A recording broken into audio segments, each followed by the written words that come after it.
Hello दोस्तों, मैं Rakesh Bishnoi. Maths की यूट्यूब क्लासेज में आपका स्वागत है। जैसा कि हमने पिछली एक्सरसाइज 1.1 कंप्लीट कर ली थी, अगर उसमें किसी भी क्वेश्चन में या किसी भी एग्जाम्पल में प्रॉब्लम है तो आप इस वीडियो के कमेंट बॉक्स में जाके कमेंट कर सकते हो, जिसका आपका नेक्स्ट वीडियो में सॉल्यूशन समझा दिया जाएगा। जो भी प्रॉब्लम होगी उसका अच्छे से समझाया जाएगा सॉल्यूशन।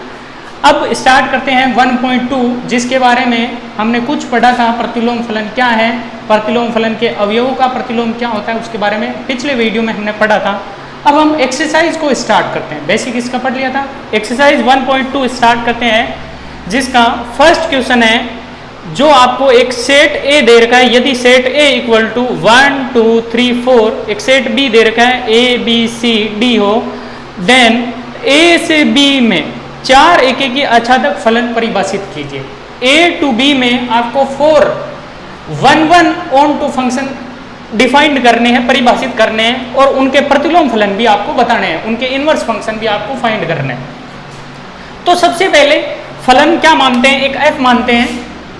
वो कहाँ से कहाँ है, सॉल्यूशन इसका क्या है कि एक फलन एफ जो है वो कहाँ से कहाँ परिभाषित होगा, ए से बी में, ए से बी में परिभाषित, यानी कि 1 2 3 4 से लेकर ए बी सी डी में परिभाषित होगा। अब इसमें आपको 4 एके की आच्छादक फलन निकालने हैं। इसके 4 एके की आच्छादक फलन ये आपको बताने हैं। 4 एके की फलन, 4 एके की आच्छादक। एके की फलन क्या होता है, प्रांत। प्रांत मतलब 1 2 3 4 चारों अवयव के में से, चारों अवयव का जो चारों अवयव है, इनके प्रत्येक अवयव का क्या होना चाहिए, सह प्रांत में भिन्न भिन्न प्रतिबिंब होना चाहिए, वो एक ही होता है। अच्छा तक सह प्रांत के प्रत्येक अवयव का प्रांत में पूर्व प्रतिबिंब होना जरूरी है, तो ये होता है एक ही और अछादक। तो सबसे पहले एक मानता हूं फलन F1। क्या मानते हैं, F1। F1 कहाँ से कहाँ डिफाइंड होगा, वही कह रहे हैं ए से बी में डिफाइंड होना जरूरी है। इसमें कहा है साफ साफ ए से बी में 4। तो F1 इक्वल टू क्या हो जाएगा, सबसे पहले प्रांत का सदस्य रखते हैं, फिर सह प्रांत का सदस्य है। अब जैसे एक जो है उसका प्रतिबिंब ए बी हो सकता है, B B C B D C, कोई भी एक अवयव से करेंगे। तो एक का मैं प्रतिबिंब मान लेता हूं ए से। अब एक का किसी और अवयव से, यानी बी सी डी से नहीं होना चाहिए। अगर उनसे हो गया तो फिर उसका मतलब वो फलन एक ही नहीं होगा। अब अगला 2 का कर देते हैं बी से, तो ए से हो गया, बी से हो गया। 3 का कर देते हैं सी से, 4 का कर देते हैं डी से। ये हो गया F1। इसी प्रकार आपको एक और निकालते हैं F2 ए से बी में। F2 इक्वल टू, जैसे इस फर्स्ट वाले में हमने क्या किया था, एक का संबंध ए से कर दिया था। अब की बार एक का संबंध इसके अलावा किसी अवयव से कर देते हैं। एक का बी से कर सकते हैं, सी से, डी से। तो एक का मैं कर देता हूं बी से। अब 2 का किससे करना है, बी से नहीं करना है, किसी और अवयव से करना है। तो 2 का मैं ए से कर सकता हूं।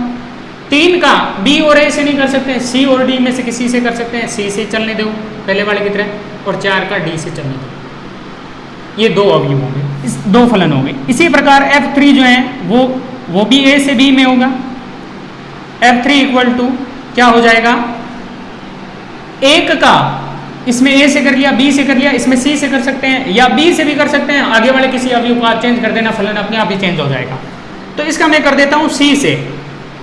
2 का ए से कर दिया, 3 का बी से कर दिया, 4 का डी से कर दिया, ये चेंज कर दिया। ये F3 हो गया। इसी प्रकार F4 ये ए से बी में होगा। तो F4 इक्वल टू क्या हो जाएगा, 1 का अब की बार डी से कर देता हूं, 2 का ए से, 3 का बी से, 4 का सी से कर देते हैं। ये हो गए 4 एके की आच्छादक फलन। 1 2 3 4 4 एके की आच्छादक फलन हो गए। अब उसके बाद आगे इस प्रश्न में पूछा है, परिभाषित कीजिए तथा उनके प्रतिलोम फलन भी याद कीजिए। क्रमित युग्मों में लिखे हुए हैं, उनके प्रतिलोम क्या होता है, उनके क्रमों को आगे पीछे कर दो, यानी कि जो पहले है उसको बाद में लिख दो, बाद वाले को पहले, यानी प्रांत के अवयव को सह प्रांत में लिख दो, सह प्रांत के अवयव को प्रांत में लिख दो। तो ये आपका प्रतिलोम फलन हो जाएगा। तो इसका प्रतिलोम क्या होगा, इसका F1 का, तो F इनवर्स 1। ये कहां से कहां परिभाषित हो जाएगा, बी से ए में, क्रम चेंज हो जाएगा, ए से बी में था तो एफ इनवर्स बी से ए में हो गया। तो एफ इनवर्स 1 ये क्या बनेगा, क्रमों को चेंज कर दो तो क्या बना, A1 B2 C3 and D4, ये आपके इस प्रकार से हो गया। इसी प्रकार आप F2 को चेंज कर दो, F3 का F4 का इन्वर्स निकाल लो। अब आराम से इसका निकाल सकते हैं, कोई ज़्यादा डिफिकल्ट क्वेश्चन नहीं है। अब स्टार्ट करते हैं next question, question number 2 exercise 1.2 का क्या दे रखा है। उस क्वेश्चन में एक फंक्शन दे रखा है f जो r से r में परिभाषित है और fx इक्वल टू x³ - 3 दे रखा है। फलन क्या दे रखा है, f कहाँ से कहाँ परिभाषित बता रहे हैं, r से r में, fx इक्वल टू क्या दे रखा है, x³ - 3 दे रखा है। तो इसको सॉल्यूशन सेकंड का क्या दे रखा है, इसमें दे रखा है कि एक फंक्शन f जो है वो r से r में डिफाइंड है, fx इक्वल टू आपको दे रखा है x³ - 3, ये दे रखा है। अब इसमें आपको प्रूव दैट सिद्ध करना है कि f inverse will be exit, f inverse विद्यमान है। प्रूव दैट सिद्ध करना है, क्या सिद्ध करना है, f इनवर्स विद्यमान है, f इनवर्स विद्यमान है। अब f इनवर्स विद्यमान कब होता है, हमने पिछले वाले वीडियो में पढ़ा था कि f इनवर्स तभी विद्यमान होता है जब फलन f एकेकी आच्छादक फलन हो। कब होता है, ये कब एग्जिट होगा, ये कब एग्जिट होगा, जब फलन एकेकी आच्छादक हो तभी विद्यमान होगा, अन्यथा f इनवर्स विद्यमान नहीं होगा। यानी एकेकी नहीं है वो बहु एकेकी हो गया, आच्छादक हो या नहीं हो बाद की बात है, तो वो फलन f इनवर्स विद्यमान ही नहीं होगा। तो सबसे पहले फलन को एकेकी सिद्ध करेंगे, फिर आच्छादक सिद्ध करेंगे, फिर जाके f इनवर्स विद्यमान होगा। तो किसके लिए, सबसे पहले एकेकी और आच्छादक के लिए छोटी छोटी चीजें बता देता हूं। जैसे एक समुच्चय ले लिया a, एक समुच्चय ले लिया b, ये मान लो एक फलन f है, इसमें दो अवयव लेता हूं, एक x1 और एक x2। तो x1 रखेंगे तो उसका प्रतिबिंब होगा fx1, x2 रखेंगे तो उसका प्रतिबिंब होगा fx2, ये प्रतिबिंब होंगे। अब मैंने दो अलग अलग अवयव लिए तो उनके प्रतिबिंब क्या हैं, अलग अलग। अगर इनको मैं कह दूं कि ये दोनों अवयव समान हैं तो उनके प्रतिबिंब भी क्या होने चाहिए, समान। तो वो कैसा फलन होता है, एकेकी फलन होता है, अन्यथा एकेकी नहीं होता। तो एकेकी के लिए शर्त क्या है, एकेकी के लिए हम फलन जो है उसके प्रांत में से दो अवयव मानते हैं, एक x1 मानते हैं, एक x2। बिलोंग्स टू किस में से मानते हैं, प्रांत में मानते हैं। तब हम क्या मानेंगे, तब हम अगर ये मान के चलें कि fx1 बराबर है fx2, यानी x1 और x2 दो अवयव माने, उन दोनों अवयवों पे फलन के मान आपस में क्या है, बराबर है। दो अवयवों के प्रतिबिंब क्या है, एक ही है, दोनों बराबर है, इसका मतलब एक ही हो गया। अगर ये दोनों अवयव बराबर हो गए, यानी फलन के मान बराबर है, उस स्थिति में दोनों अवयव बराबर है तो वो एकेकी फलन होगा। इस स्थिति में क्या होगा, एकेकी, अन्यथा वो बहु एकेकी। अन्यथा कैसे, यानी कि ये कंडीशन बन जाए इक्वल टू fx2, दो x1 और x2 अवयव लिए, दोनों के फलनों के मान बराबर है। कब, जब आपके x1 not equal to x2, यानी दो अलग अलग अवयवों के प्रतिबिंब समान है तो वो अपने आप ही बहु एकेकी होता है। और इसमें क्या है, दो समान अवयवों के प्रतिबिंब समान है तो एकेकी हो गया। तो ये वाली स्थिति किसके लिए है, बहु एकेकी के लिए। ये बीच में इसलिए बताया है क्योंकि यहाँ इसको एकेकी प्रूव करना है सबसे पहले। फिर उसके बाद आच्छादक में क्या होता है, सहप्रांत के, यानी इसमें से जो भी अवयव लेंगे उसका पूर्व प्रतिबिंब होना जरूरी होता है, तो वो आच्छादक के लिए रहता है। तो इसको रफ में समझाया है क्या होता है एकेकी। आगे नेक्स्ट इसी क्वेश्चन पे आते हैं वापस।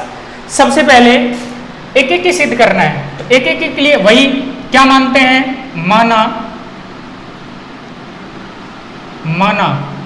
दो अवयव x1 coma x2 belongs to किस में से, प्रांत के सदस्य होते हैं। प्रांत क्या है यहाँ पे, R। तब आप क्या मान सकते हैं, fx1 इक्वल टू fx2। अब fx1 की और fx2 की वैल्यू रखते हैं। fx1 यानी fx ये है तो x की जगह x1 रखते ही fx1 बन गया, तो x की जगह x1 रखे, x1 का cube minus 3 equal to x की जगह x2 रखते हैं, x2 का क्यूब माइनस 3 से माइनस 3 कैंसिल, x1 का क्यूब इक्वल टू x2 का क्यूब। क्यूब से क्यूब आप डायरेक्ट हटा सकते हैं, यानी क्या बना, x1 equal to x2। Cube से क्यूब हट जाएंगे। अगर यहाँ पे घात होती 2 या 4 या 6 यानी सम संख्या होती तो आप x1 इक्वल टू x2 नहीं लिख सकते, क्योंकि घात 2 को हटाते हैं, सामने रूट लगता है, रूट के आगे प्लस माइनस लगता है, यानी x1 equal two plus minus x2 हो जाता है, यानी कि दोनों बराबर नहीं कह सकते हम कि x1 not equal to x2 बोला जाएगा उसको, तो वो कंडीशन अलग है। यहाँ क्यूब है तो क्यूब से क्यूब हटाया जा सकता है, तो x1 इक्वल टू क्या आ गया, x2। अभी हमने समझा था यहाँ पे कि दो फलनों के मान बराबर हैं, कब, जब दोनों अवयव बराबर हैं। तो इस प्रकार का फलन क्या होगा, एक एक ही होगा। अतः फलन f जो है वो कैसा फलन होगा, एक एक ही फलन होगा। ये हमने सिद्ध कर दिया कि फलन f जो है एक एक ही है। फिर उसके बाद f इनवर्स के लिए हमें आच्छादक देखना पड़ेगा। तो आच्छादक के लिए हम सबसे पहले आच्छादक की डेफिनेशन होती है। आच्छादक के लिए क्या करते हैं कि सहप्रांत के प्रत्येक अवयव, सहप्रांत यानी ये R, इसके प्रत्येक अवयव का पूर्व प्रतिबिंब होना जरूरी है। तो हम सहप्रांत, जैसे आच्छादक के लिए नॉर्मल से एक जानकारी लेते हैं, ये B है, ये X है, इसमें प्रांत का कोई सदस्य X है और ये सहप्रांत का कोई सदस्य Y, ठीक है। तो Y जो है वो किसका सदस्य है, सहप्रांत यानी B का सदस्य है। Y के प्रत्येक अवयव यानी B के प्रत्येक अवयव का इसके साथ क्या होना चाहिए, पूर्व प्रतिबिंब होना चाहिए। तो हम इसमें क्या करते हैं, एक मानते हैं, क्या मानते हैं, माना एक अवयव Y मानते हैं जो किसका सदस्य होगा, सहप्रांत का। तो बिलोंग्स टू, या इस फलन में सहप्रांत क्या है, R। तब उस स्थिति में प्रांत का अवयव क्या होगा वो देखते हैं। तो y बराबर क्या होता है, fx होता है, y बराबर fx। तो y इक्वल टू fx से क्या बनेगा, y का y, fx की वैल्यू क्या थी यहाँ पे, x क्यूब माइनस 3, x की वैल्यू निकालते हैं यानी प्रांत का मान निकालते हैं, प्रांत के सदस्य जो अवयव उसका मान निकालते हैं। तो x इक्वल टू क्या बना, y प्लस 3 की घात 1/3। ये जो अवयव है किसका होना चाहिए, इस a का होना चाहिए। ये बिलोंग्स टू क्या आ रहा है, क्या रियल नंबर आ रहा है, बिल्कुल रियल नंबर आ रहा है। तब एक अवयव क्या माना है अपने, y प्लस 3 की होल पावर 1/3। ये किसका सदस्य है, ये प्रांत का, बिलोंग्स टू क्या होगा, प्रांत। इस प्रकार परिभाषित है कि अब जैसे ये किसकी जगह काम कर रहा है, x, यानी fx, x में जैसे इसको रखेंगे तो क्या आना चाहिए, fx बराबर y आना चाहिए। क्या इससे y आ रहा है क्या, fx बराबर, तो वो वापस फलन में रखते हैं, f का f, x की जगह y प्लस 3 की whole power 1/3 equal to x की जगह y प्लस 3 की होल पावर 1/3, और क्योंकि x का क्यूब है तो यहाँ क्या लग जाएगा, इसका होल क्यूब, माइनस 3 का 3, क्यूब से cube cancel, y plus 3 minus 3 से माइनस 3 क्या आ गया, y आ गया। इसका मतलब ये y के बराबर आ गया। तो इसका अर्थ क्या हुआ कि सहप्रांत के प्रत्येक अवयव का प्रांत में पूर्व प्रतिबिंब विद्यमान होगा। तो यहाँ एक लाइन लिखनी है, अतः सहप्रांत के प्रत्येक अवयव का प्रांत में क्या विद्यमान होगा, पूर्व प्रतिबिंब होगा। और यही डेफिनेशन किसकी होती है, आच्छादक फलन की। तो इसलिए हम कह सकते हैं जो फलन f है वो कौन सा फलन होगा। नेक्स्ट आगे यहां से अतः फलन f कैसा फलन होगा? आच्छादक फलन होगा। अब फलन एक एक की भी है, आच्छादक भी है, तो इसलिए f एक एक की आच्छादक फलन है। एक एक की आच्छादक फलन है, अतः f इनवर्स क्या होगा? विद्यमान होगा। ये आपका इसमें एक पार्ट हुआ है, इसमें 3 पार्ट दे रखे हैं इस क्वेश्चन में, जिसका एक पार्ट कंप्लीट हो चुका है। क्या इसमें f इनवर्स विद्यमान था? बिल्कुल इसमें f इनवर्स विद्यमान है। क्यों विद्यमान है? क्योंकि ये फलन कैसा फलन है? एक एक की आच्छादक फलन है।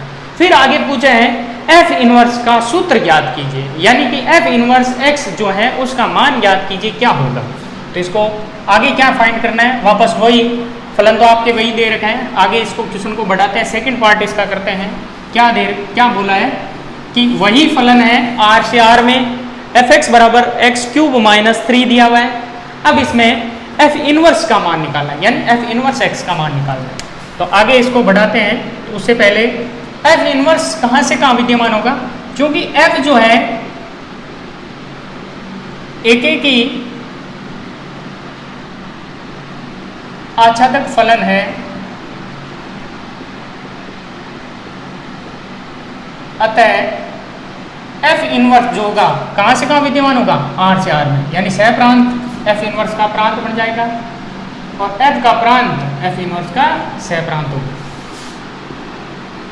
में परिभाषित होगा या विद्यमान होगा, एक ही बात है,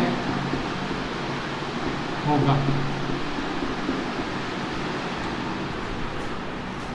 फिर आगे बढ़ते हैं, इसका f इनवर्स कितना होगा?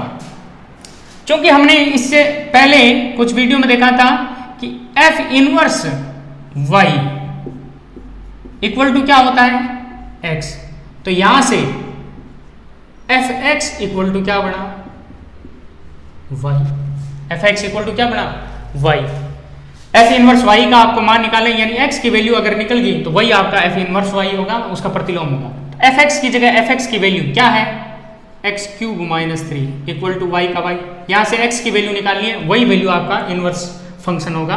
तो x cube equal to y plus 3, cube उधर जाएगा तो पावर हो जाएगी y प्लस 3 की 1/3। तो अब क्या हो जाएगा? यहाँ से f inverse y equal to क्या था? x की वैल्यू क्या आई है? y प्लस 3 की होल पावर 1/3। ये आपका इनवर्स फंक्शन आ गया। अब इस y को आप कन्वर्ट कर सकते हैं x में, क्योंकि आपको f इनवर्स का पूछा है। f इनवर्स x क्या होगा? तो y की जगह x रिप्लेस कर देते हैं, तो x प्लस 3 की पावर 1/3। इसमें पूछा था f इनवर्स क्या होगा, याद कीजिए। तो f इनवर्स x ये होगा। अब आगे इस नेक्स्ट में इसमें क्या रहा है? f inverse 24। आगे और एक छोटा सा पार्ट, f इनवर्स 24 बताइए कितना होगा, और f इनवर्स 5 बताइए कितना होगा। इसके 2 स्टेप हैं। एक स्टेप तो हमने पिछले वीडियो में किए थे, उस हिसाब से कर सकते हैं, नहीं तो यहाँ x की जगह आप 24 रख दो, आपका आंसर आ जाएगा। x की जगह 24 रखते हैं तो कैसे आएगा? x की जगह 24 रख के देखते हैं, नहीं तो यहाँ पर fx इक्वल टू y की जगह 24 हो जाएगा, तो x की वैल्यू जो आएगी वो उसका इनवर्स निकल जाएगा। तो f inverse x equal to अपने था x प्लस 3 की होल पावर 1/3। तो x की जगह क्या रखते हैं? 24 रख दें, तो 24 प्लस 3 की पावर 1/3, तो 27 की पावर 1/3, यानी क्या आ गया वैल्यू? 3। एक आंसर आ गया। नेक्स्ट इसी प्रकार f इनवर्स 5 लिखना है, तो इसकी जगह x की जगह 5 हो जाएगा, तो 5 प्लस 3 8 की पावर 1/3, यानी कि क्या आ गया? 2 आ गया। इस प्रकार से आपका क्वेश्चन नंबर 2 कंप्लीट होता है। नेक्स्ट बढ़ते हैं क्वेश्चन नंबर 3 की तरफ। क्वेश्चन नंबर 3 सिमिलरली इसी क्वेश्चन 2 के अकॉर्डिंग है, बस उसमें 2 पार्ट, एक फर्स्ट दे रखा है, एक सेकंड दे रखा है, 2 अलग अलग फलन दे रखे हैं। वो दोनों फलन r से r में परिभाषित हैं। दोनों को आपको सिद्ध करना है कि वो एक एक आच्छादक फलन है, फिर उसका f इनवर्स ज्ञात करना है क्या होगा। तो उसको आप अपने तरीके से कीजिए। सिमिलरली इसी प्रकार है, यहाँ तक वो क्वेश्चन होगा, ये वाला पार्ट उसमें नहीं है। अब नेक्स्ट क्वेश्चन 4 की तरफ बढ़ते हैं। क्या दे रखा है 4 क्वेश्चन में, पहले इस क्वेश्चन को समझते हैं। गणित की ये खास बात होती है कि सबसे पहले आप क्वेश्चन को अच्छी प्रकार से पढ़े, उसको समझे, आधा आंसर हल वहीं हो जाता है। अगर क्वेश्चन को पढ़ने में समझने में कहीं मिस्टेक कर रहे हैं तो वो आपके लिए सबसे बड़ी गलती साबित हो सकती है। कोई भी अंक, अक्षर या कोई भी फलन में कुछ भी आपने अगर थोड़ा सा भी हटके लिख दिया तो पूरा क्वेश्चन खराब हो सकता है, आपका आंसर पूरा गलत हो सकता है। तो इसलिए ध्यान से समझ के एकदम अच्छी तरह से क्वेश्चन को देखें और उसके बाद उसका सॉल्यूशन करें। क्वेश्चन नंबर 4 क्या कह रहा है अपना क्वेश्चन नंबर 4, एक सेट दे रखा है ए इक्वल टू 1 2 3 4, एक सेट दे रखा है बी जिसमें वैल्यू दे रखी है 3 5 7 9, एक सेट दे रखा है सी जिसमें आपको वैल्यू दे रखी है 7 23, फिर नेक्स्ट 47 और 79, ये 3 सेट दे रखे हैं ABC। फिर कह रहा है एक फलन f जो है वो A से B में परिभाषित है। किसमें परिभाषित है? A से B में। क्या दे रखा है A से B में? fx equal to 2x plus 1, और एक और फलन दे रखा है g जो है B से C में। gx इक्वल टू क्या दे रखा है? gx इक्वल टू आपको दे रखा है x square minus 2, x square minus 2, ये 2 फलन दे रखे हैं। आपसे कह रहे हैं तो यानी आपको ज्ञात करना है, फाइंड करना है। क्या फाइंड करना है? GOF इसका इनवर्स और F inverse O G inverse को क्रमित युग्मों के रूप में, को क्रमित युग्म इसके रूप में आपको ज्ञात करना है। क्रमित युग्म मतलब पहले का अवयव रखा, दूसरे को उत्तर क्या आया, कोमा में लगा के उसको लिखना है। सबसे पहले GOF इनवर्स ये देखते हैं, उसके बाद इसको कंप्लीट करते हैं। तो GOF निकालते हैं। GOF क्या होगा वो देखते हैं, या यूं देखा जाए तो F A से B में fx दिया हुआ है, G B से C में, क्योंकि इसमें क्रमित युग्म पूछा है तो आपको पहले सबसे पहले F का क्रमित युग्म निकाल लो, G का क्रमित युग्म निकाल लो, इजी रहेगा क्योंकि इसमें क्रमित युग्म पूछा है। क्रमित युग्म इसलिए निकल जाएंगे क्योंकि यहाँ A में निश्चित अवयव दे रखे हैं, B में दे रखे हैं, C में दे रखे हैं। तो सबसे पहले इनको क्रमित युग्म के ही रूप में लिखते हैं। F जो है वो कहां से कहां है परिभाषित? A से B में। A के अवयव क्या है? 1 2 3 4। A से B में कौन परिभाषित है? F, जिसकी वैल्यू क्या दे रखी है? 2x प्लस 1, और ये क्या है? B है। B में अवयव क्या है? 3 5 7 9। अब देखो 1 का रिलेशन किससे है, यानी इस फलन को मैं क्रमित युग्म के रूप में लिखना है क्योंकि लास्ट में उत्तर क्रमित युग्म पूछा है, ज्यादा करने की जरूरत नहीं है। तो x की जगह 1 रखा तो 2 1 जा 2 प्लस 1 3, तो 1 का रिलेशन किससे हुआ? 3 से। 2 का किससे होगा? 2 2 जा 4 प्लस 1 5, 3 रखा 3 2 6, 6 और 1 7, 4 रखा 2 4 जा 8 प्लस 1 9, इसके साथ हो गया। तो F जो है क्रमित युग्म के रूप में क्या बना? F जो है वो क्रमित युग्म के रूप में बना है F इक्वल टू 1 का रिलेशन 3 से, तो 1 3, 2 का रिलेशन 5 से, 2 5, 3 का रिलेशन 7 से, और 4 का रिलेशन 9 से। ठीक है, ये हो गया F। अब आगे यहां से पता चल रहा है कि F इनवर्स भी निकालना है, तो इसमें F इनवर्स आप निकाल के रख सकते हो। अतः F इनवर्स क्या होगा? सबसे पहले F इनवर्स कहां से कहां विद्यमान हो जाएगा? ये A से B था तो वो B से जाएगा, उल्टा हो जाएगा। तो F इनवर्स इक्वल टू क्या बन जाएगा? इनके क्रमित युग्मों को क्रम चेंज कर दो, 3 1 5 2 7 3। ऊपर डायग्राम से पता चल रहा है कि ये फलन जो है एक एक आच्छादक है, इसलिए ये एफ इनवर्स विद्यमान है। ये देखो प्रत्येक अवयव का भिन्न भिन्न प्रतिबिंब है और इसके सह प्रांत के प्रत्येक अवयव का पूर्व प्रतिबिंब है। ये हो गया एफ से एफ इनवर्स। फिर उसके बाद इसमें देखते हैं जी का रिलेशन किसके साथ है। तो ये फलन जी कह रहा है बी से सी में, तो इसको ही अलग से ले लेता हूं फलन जी के लिए।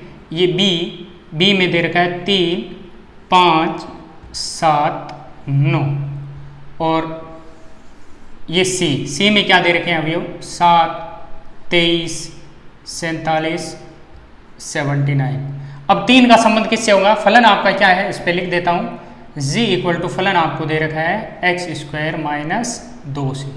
तो 3 का स्क्वायर माइनस 2, 3 का स्क्वायर 9 में से 2 गए 7, 3 का संबंध किससे हुआ 7 से। 5 का स्क्वायर 25 में से 2 गए 23, बिल्कुल यही होगा। 7 का स्क्वायर 49 में से 2 गए 47 47। 9 का स्क्वायर 81 में से 2 गए 79 इसके साथ। तो यहां से g जो है वो कहां से कहां विद्यमान है, b से c में। तो gx क्रमित युग्मों के रूप में क्या हो गया 3 7 5 23 7 47 और 9 79। ये इस प्रकार से क्रमित युग्मों में g को लिख दिया। अब g लिख दिया क्योंकि अपने को g इनवर्स भी चाहिए इसमें, तो g इनवर्स कहां से कहां हो जाएगा c से b में। तो g इनवर्स इक्वल टू क्या हो जाएगा, क्रमित युग्मों के क्रमों को चेंज कर दो, g इनवर्स हो जाएगा 7 3 23 5 47 7 79 ये 9। ये आपके क्रमित युग्म में क्रमों को चेंज कर दिए। अब g इनवर्स आपको पता चल गया क्या। अब प्रश्न उठता है कि आपको निकालना है GOF का इनवर्स, यानी आपको क्या निकालना है, अब GOF निकालना है। इसको मैं ऊपर से थोड़ा हटा रहा हूं इन डायग्रामों को, या चलो इसी से आगे यहाँ नीचे दिखा देता हूं। सबसे पहले GOF निकालते हैं। GOF क्या होगा, GOF यानी F से G की तरफ चलेंगे, यानी कि G ब्रैकेट FX क्या होता है, G ब्रैकेट FX।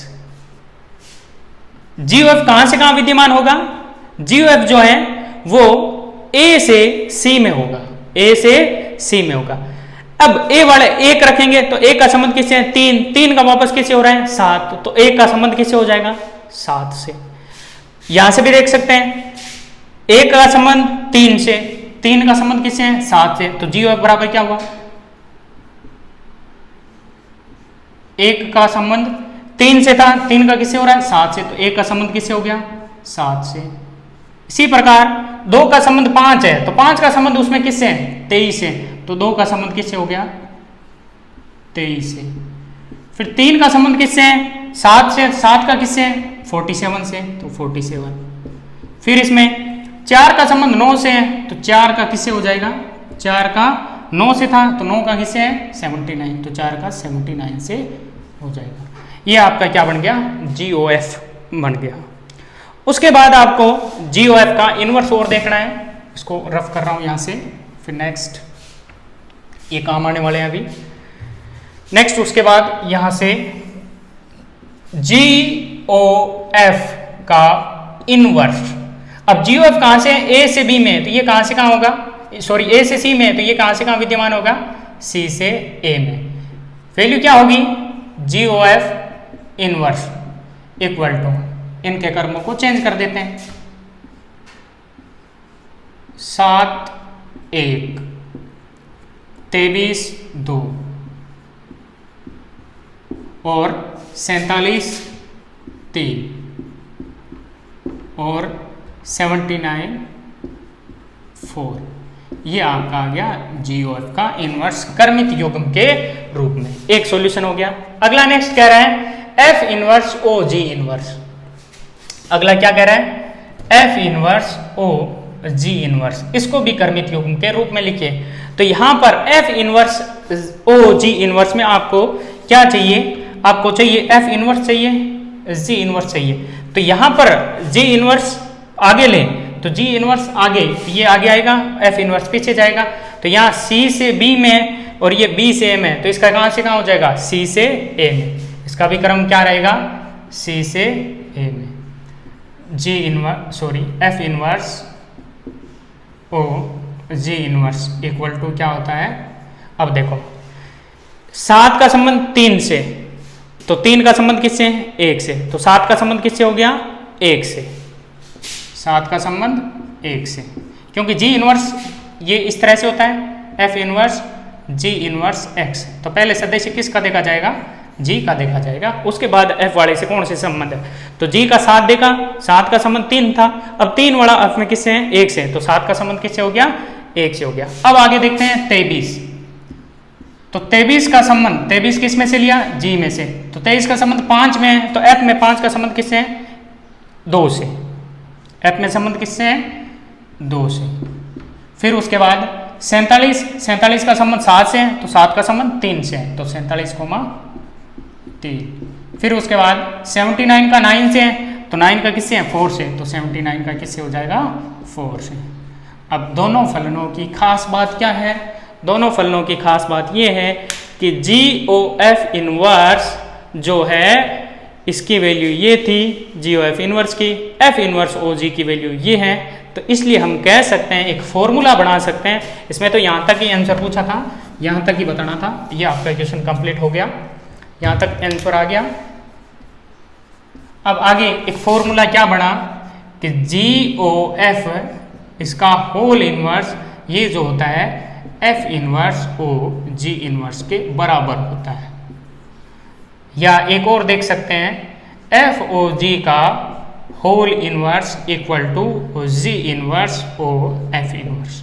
यानी इनवर्स सीधा अलग अलग नहीं कर सकते हैं, आगे वाले फलन का पहले इनवर्स होता है, फिर पीछे वाले का एफ इनवर्स ओ जी इनवर्स। तो इस प्रकार से आपकी एक्सरसाइज 1.2 के फर्स्ट से 4 क्वेश्चन हो गए। इसके बाद आपको 5वां, 6ठा और 7वां क्वेश्चन ट्राई करनी है। इसके साथ साथ एग्जाम्पल भी आपको करते रहना है। पिछले वीडियो में 1, 2, 3 जो एग्जाम्पल है 6, 7, 8 तक के मैंने करवा दी थे। 9वां और 10वां एग्जाम्पल, 10वां एग्जाम्पल कुछ इसी प्रकार से हैं, उसमें क्रमिक युग्मों के रूप में नहीं है, लेकिन उसके सब में F inverse, G inverse, G O F inverse, F inverse ओ जी इनवर्स सारे निकालने पड़ेंगे। तो वो आप खुद ट्राई करना, नहीं तो उसको मैं कल समझा दूंगा। अगला नेक्स्ट वीडियो में इसके जो बचे हुए क्वेश्चन है वो करेंगे। ओके, धन्यवाद, थैंक यू। अगर किसी भी क्वेश्चन में प्रॉब्लम है तो आप कमेंट बॉक्स में जाके कमेंट कर सकते हैं।